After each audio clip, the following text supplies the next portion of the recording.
j'espère que vous allez bien. Nous en avons besoin pour nous désaltérer, pour nous laver, voire même pour nous purifier. La terre en est presque entièrement recouverte et notre corps en est composé à plus de 60%. Il s'agit bien entendu de l'eau. C'est l'élément vital de toute vie. Le Créateur nous dit dans son noble livre « Ceux qui ont mécru, n'ont-ils pas vu que les cieux et la terre formaient une masse compacte? Ensuite, nous les avons séparés et fait de l'eau toute chose vivante. Ne croiront-ils donc pas ?» Ce verset du Coran nous informe non seulement que les cieux et la terre formaient à l'origine une masse compacte, comme l'explique d'ailleurs la théorie du Big Bang, mais également que l'eau est la base de toute chose vivante. Ce fait est aussi démontré par la science contemporaine. Nul n'ignore le rôle essentiel de l'eau dans les organismes vivants. Sans eau, pas de vie.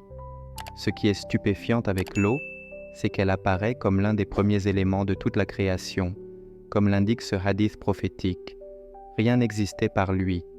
Il n'y avait rien au-dessous de lui et rien au-dessus de lui.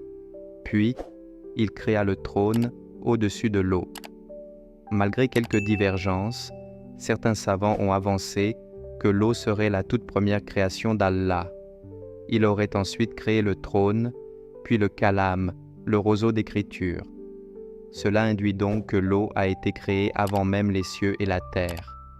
C'est ce qui ressort d'un autre hadith rapporté par Al-Bukhari. Allah existe de toute éternité, alors que rien d'autre que lui n'est de toute éternité. Son trône, Al-Arsh, fut créé sur l'eau. Il a fait écrire toutes choses sur la table préservée, puis il a créé les cieux et la terre. Allah dit également dans son noble livre, « C'est lui qui a créé les cieux et la terre en 6 jours, alors que son trône était sur l'eau. » Cela démontre le caractère très mystérieux de l'eau. On pourrait se demander, de quelle eau s'agit-il, vu que les cieux et la terre n'existaient pas encore? L'importance de l'eau. Aujourd'hui, la plupart des gens ne prêtent nullement attention à ce grand bienfait qu'est l'eau. L'homme pense que tout lui est dû, et l'eau est devenue un élément tout à fait banal de son quotidien. Mais le véritable croyant, quant à lui, médite sur les bienfaits d'Allah. Il sait que l'eau est une création divine. Allah dit dans le Coran, dans le sens du verset, « Voyez-vous donc l'eau que vous buvez? Est-ce vous qui l'avez fait descendre du nuage, ou en sommes-nous le descendeur ?»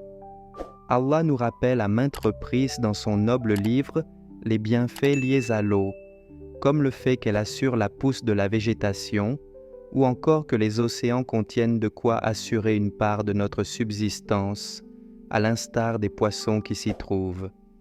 Allah dit dans le Coran, dans le sens du verset, « C'est lui qui du ciel a fait descendre l'eau.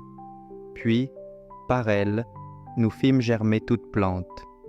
C'est lui qui a assujetti la mer afin que vous en mangiez une chair fraîche. » Parmi les bienfaits de l'eau, il y a le fait qu'elle hydrate tout au long de la journée et permet de faire fonctionner le corps de manière optimale.